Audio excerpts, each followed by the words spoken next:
ये देखिए, ये नमक की खेती है।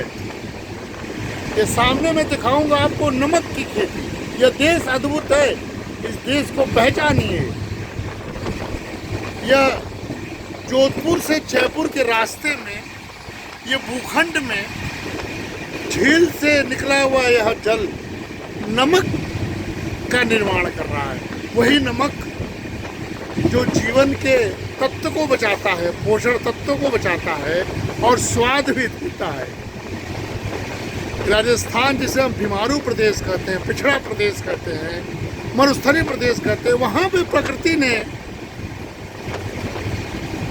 वहाँ की भूमि को नमक से उर्वरक बना दिया।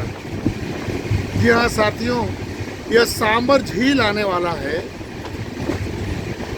जो कि जोधपुर और जयपुर के बीच में है। मैं अभी ट्रेन से चल रहा हूँ, मैं आपको दिखाने के लिए खड़ा हूँ कि बड़ा झील और सबसे बड़ा झील जो कि नमक का निर्माण करती है, इसे लावण झील कहते हैं। खारा जल यहाँ निकलता है और 3 तरफ से नदियाँ इसमें मिलती हैं जो पूरे के पूरे झील को खारा करती है। उस खारे झील से नमक की खेती होती है और इस पूरे इलाके में राजस्थान की इकॉनमी को यह नमक की खेती रिच करती है। साथियों, हमें प्रकृति के तत्व को बचा, हर चीज प्रकृति में ही पैदा होती है। हमें अपने पर गर्वान्वित नहीं होना होगा कि हम मशीनों से बनाते हैं। मशीनों से जो नमक बन निकलता है, जो हम तक पहुंचता है, वो सिर्फ इस खारे पानी से ही होता है। आप देखिएगा, अभी झील आने वाला है।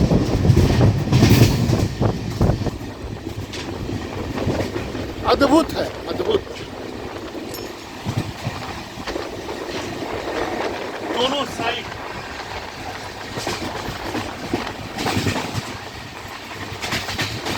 सुरक्षा की दृष्टि से मैं पीछे ही खड़ा हूँ ताकि मुझे देखने वाले असहज महसूस न करें। लेकिन यह क्षेत्र एक स्टेशन पार करता हुआ गुढ़ा जोधपुर से जयपुर के रास्ते में चारों ओर बड़ी झील, जिसको सांभर झील कहा जाता है, लावण झील कहा जाता है, खारे पानी का झील कहा जाता है। यह झील नमकीन है,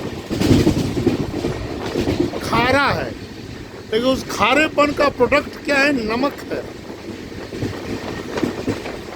इस पूरे के पूरे भारत का 9% नमक इस सांभर इलाके से आता है। आप देख सकते हैं, मैं आपको दिखा रहा हूँ। ये देखिए, चारों तरफ ये झील है।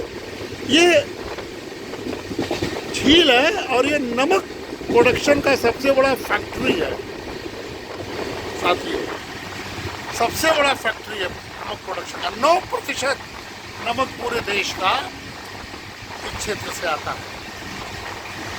देख सकते हैं कि दोनों तरफ ट्रेन के ये बड़े झील हैं और कई तरफ से नदियां जुड़ती हैं, इस झील में गिरती हैं।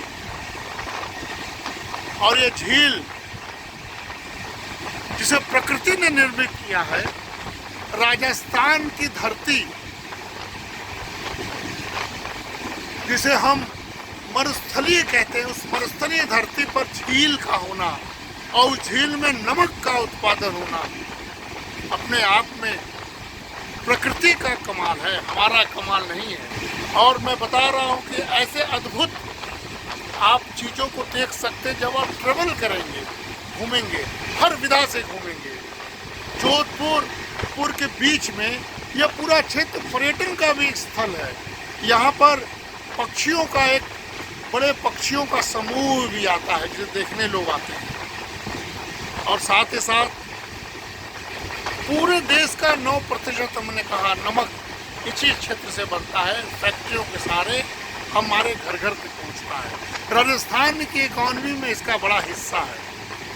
तो कौन सा प्रदेश किस चीज़ में रिच है? हमारा देश, कोई प्रदेश कोयला उत्पादन में, कोई प्रदेश खनन में, कोई प्रदेश नमक में, कोई प्रदेश कृषि पदार्थ में, कोई प्रदेश उद्योग के अन्य तथ्यों में, कोई प्रदेश कॉटन मिल में, कोई गन्ना, कोई गेहूं, कोई चावल, कोई जौ, कोई बाजरा। यह देश है, विविधताओं का देश है साथियों। ऐसे देश में रहना ही अपने आप में गौरवान्वित है। पूरी दुनिया इस समृद्धि से जलती है।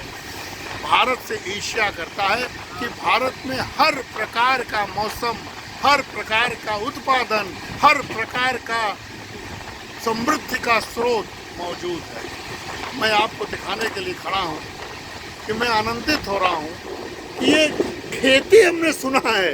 जब हम लोग बालोतरा में गए थे पिछले बार, तो जगह जगह गड्ढे बना के नमक का निर्माण हो रहा था, तो लोग हंस रहे थे। लेकिन ये पूरा पूरा भूखंड, ये फार्मर्स हैं, ये नमक के व्यापारी हैं, नमक के कृषक हैं, जो अपने खेतों को नमक के उत्पादन के लिए छोड़ रखे हैं और नमक की खेती करते हैं। ये पूरे बड़े झील में, ये सांबर झील जोधपुर जयपुर के बीच में ट्रेन के रास्ते में जा रहा हूँ और यह देख के लग रहा है कि अर्थव्यवस्था प्रकृति के सहारे चलती है, मनुष्य के सहारे नहीं। मनुष्य प्रकृति का दास है, मालिक नहीं। मनुष्य को प्रकृति से विनती करना चाहिए, हे प्रकृति, हे देवता, हमारे समृद्धि को ऐसे बचाए रखिए। साथियों, मैं दोनों तरफ हूँ, दोनों तरफ वो देखिए पूरी नमक की फैक्ट्री है। ये पक्षियों का समूह यहाँ आता है, ये जगह जगह। और साथ ही साथ मैंने आपसे कहा कि अर्थव्यवस्था अपने पर गुमान न करे, व्यवस्था अपने पर गुमान न करे। हम प्रकृति के नेतृत्व में ही चलने वाले जीव हैं। हमें प्रकृति का सानिध्य चाहिए और हमें प्रकृति का संरक्षण, प्रकृति को बचाना ही होगा। नमस्कार।